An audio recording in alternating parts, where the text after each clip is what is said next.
So I'm still on my southern road trip, and I feel like I have a need to talk to you guys about soap. Yes, that's right, soap. The substance that we all, or at least I hope we all, use to keep ourselves clean. Now that might be an odd topic for me to start a video on, but trust me, there's a method to my madness. You see, when it comes to soap, one of the main ingredients in a lot of traditional soaps is fat. Particularly in the olden days, what people would do would be they would take fat from an animal and render it down and turn it into soap. I mean, you guys saw Fight Club, right? Tonight we make soap. And I already know that come later this fall, I'm gonna have a heck of a lot of beef fat on my hands. And if I end up raising pigs later this year, I'll also have a lot of pork fat. And while you can use some of it for cooking, I'm not gonna be able to use all of it for cooking. And so that's why I came to the conclusion that I wanna learn how to make my own soap. Well, I've got this good friend named Meg, and she is a master soap maker, and she lives in North Carolina. And right now I'm driving to visit her and her husband Ben, and I'm gonna go stay with them for a little bit. And I'm gonna learn how to make soap, mark my words. You know, I've been driving around the southeastern portion of the United States the last couple of days, and I still can't quite get over how I feel like I'm on a different planet. And earlier this morning, I got a text from my wife, Allison. Apparently the farm got whacked with snow. There's something like nearly 20 fresh inches that fell last night.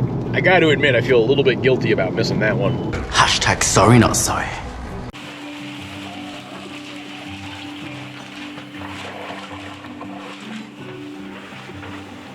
Alright, so what's the deal? Alright, so the basic soap making process is combining fat, which is an acidic medium, with lye, which is a alkaline medium, mixing them together until you get saponification soap. Technically that winds up being like a salt, but it's the soap process. And there's So in that lye though, like what is that? Well, old school, you would get it from rinsing ash, like wood ash, and it would drip out of that. It's incredibly caustic, and you have to be careful with it because it will burn your skin because it's alkali. But it's So that's why you need the fat to sort of like balance it out? Yeah, basically. So it makes a mix. These days, it's a chemical lab thing. They don't really rinse ashes anymore. You can't control how much you get out of it that way, so it's lab made now, and I buy it in really big buckets and granules and stuff. That's your lye bucket right here? Yeah, that's a 50-pound bucket. You can get it in like 1 pound, and I would suggest when you're starting out, get it in 1 pound. For anyone starting out, I would just find a recipe online and go from there. We're going to do lard today because you said that's kind of what you're going for. What I always do is get my lye and water mixed up first, so that way it can start to cool, and it will make fumes at first, so we're going to put it out of the way and just let it do its thing. And then we'll measure our oils. I always measure the water first.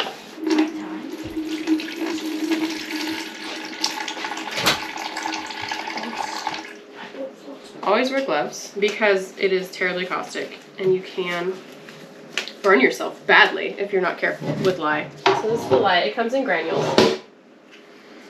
They're easy to scoop, but they will get everywhere. It smells like citrus candy. Kind of, yeah, in a weird way. Like you might go to the hardware store and look for lye there because it's drain cleaner. If you're going to go that route, make sure you get an absolutely clear one that has just sodium hydroxide because they're starting to put like additives and stuff in it, and that's no good for soap. Okay, and then this part I actually do in the bathroom with the fan on, so that way all the fumes are going to go out. Okay. I'll also do it outside, somewhere not like right in your face. Always mix your lye into your water, not the other way around, because you'll get a volcano.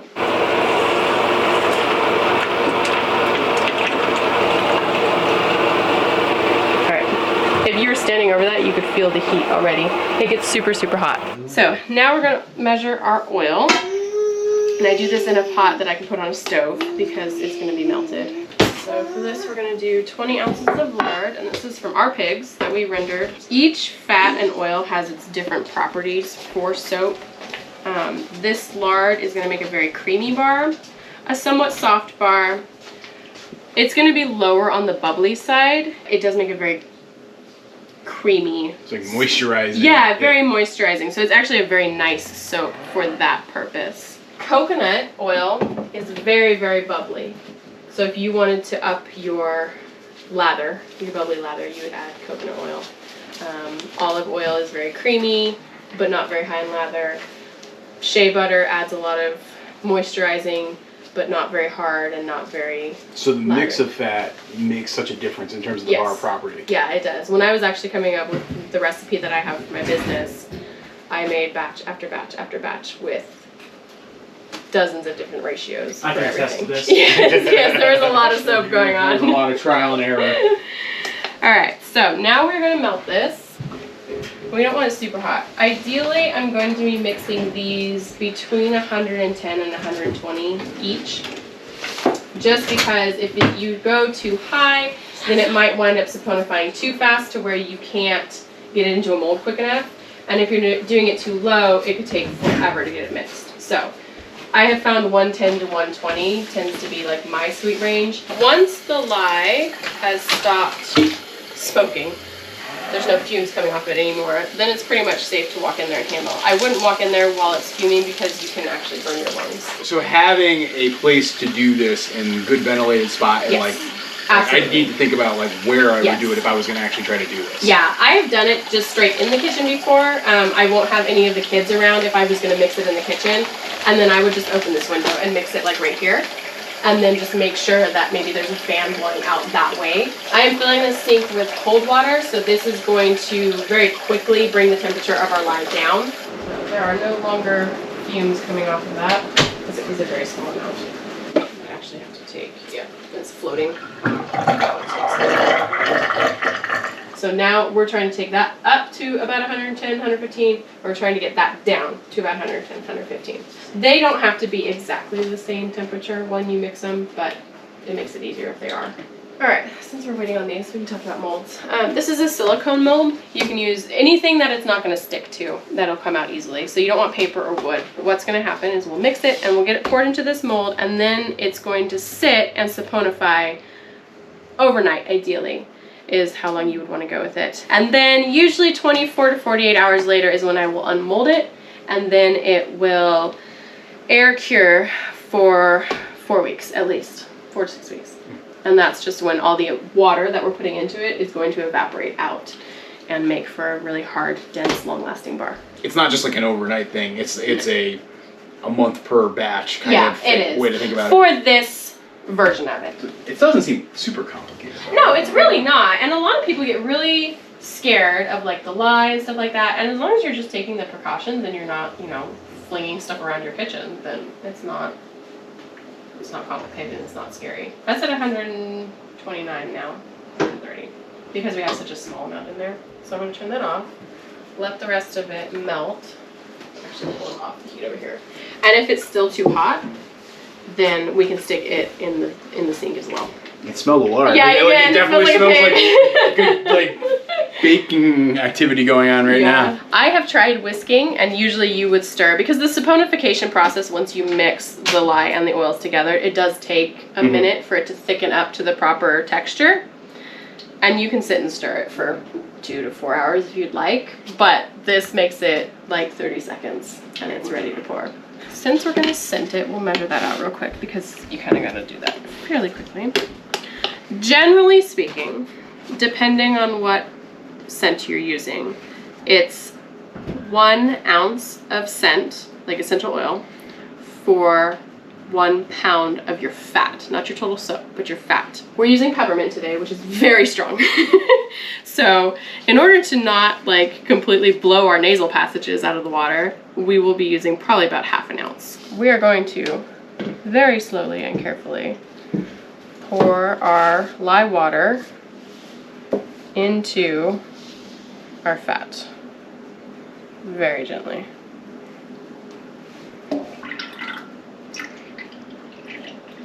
Alright, and you can already see that it's starting to saponify a bit in there towards the bottom.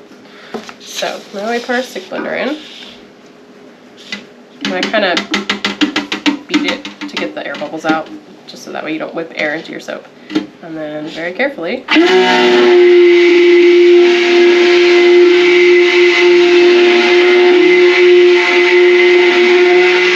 what I'm looking for here is like a thick pudding consistency. It's almost there. This is called trace, and they call it that because you can actually like trace the soap on itself or trace a spoon through it. You would be able to see it. And you can see it going back and forth, how it is pretty thick. It does look like a loose pudding. So this is the point where you add your essential oils. So we're adding our essential oils in. And we're just gonna stir until those are well combined. This is also the point where you would add, if you're adding any coloring or coffee grounds or herbs or whatever, you would add it at the trace as well.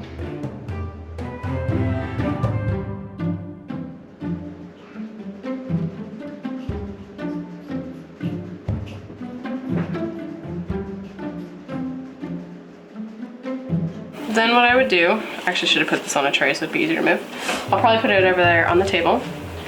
I'm gonna get a piece of parchment paper to cover it, and then we'll put a towel over this. And the towel just helps it to all saponify like at the same rate. And then so I just get a big, like old bath towel, like one you would use for your car kind of thing.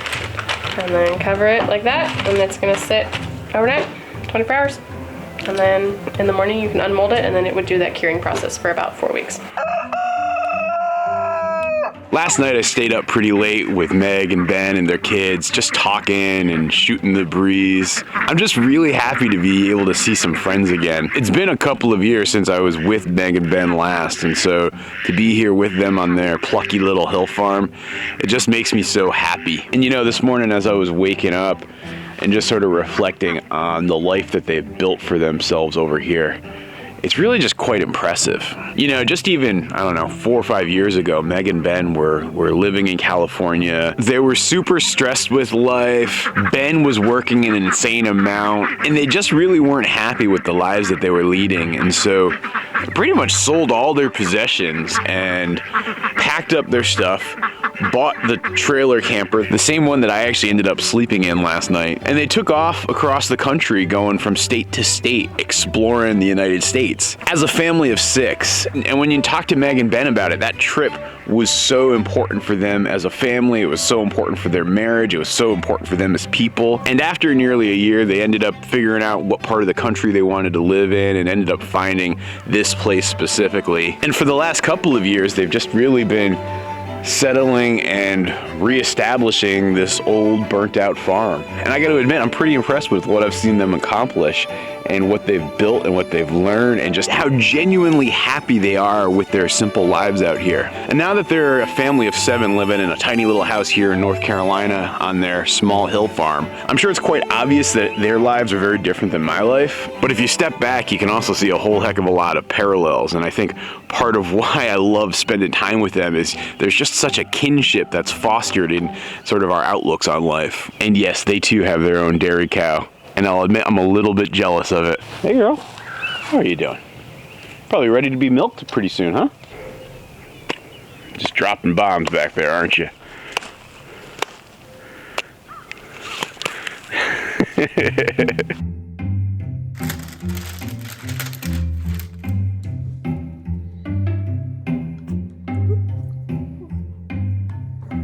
Good looking soap. Looks like some sort of vanilla wafer or something. Cool.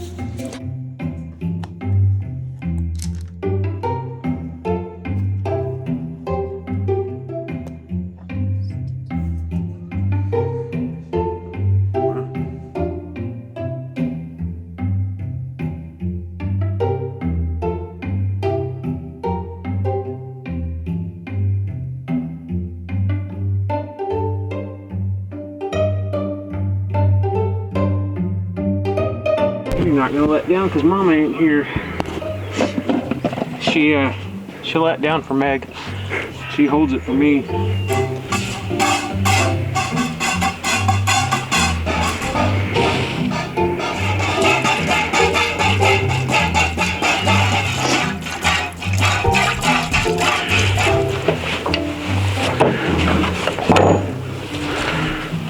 Let's go.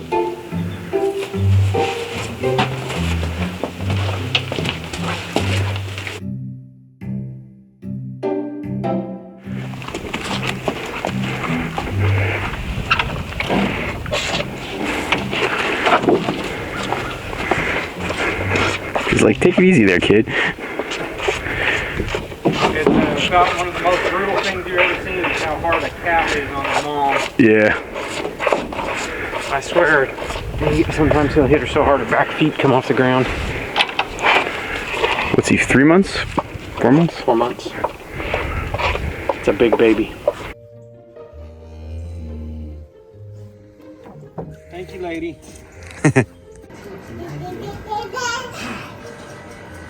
Almost a gallon and a half. It's because she didn't milk this morning. Yeah, That extra half a gallon is it's me. It's all me. So I don't know if you can notice the difference. Hind milk, fore milk. If you look at the top, you can tell how creamy that is versus that stuff. I can definitely see it. Yeah, I mean, this looks like more like skim milk versus like, yeah, this is cream practically. Yeah. So after we ate breakfast, and even though it was hard to do, I said my farewells to Ben and Meg and their kids, and I'm back on my way. And now I'm heading back to the farm. I got a lot of driving ahead of me, like, I don't know, I think about 16 hours or so. But I really need to get back. My farm sitter has to do stuff tomorrow, and so I need to be there to take care of the farm. And to be quite honest, I'm really kind of homesick right now. Although I've enjoyed this whole journey and getting to see friends and see how other people are running their farms, and I feel like I've learned a lot and it was totally worth it from an experience perspective, I'm just flat out homesick. And so it'll be good to get back home. You know, I oftentimes will talk about not leaving the farm and how when you have a farm, you rarely get to leave the farm. And in some ways that maybe sounds like I'm complaining. And as I even spent a couple days here down in the Carolinas, I realize it's not complaining at all. It's just me telling you what I like to do the most.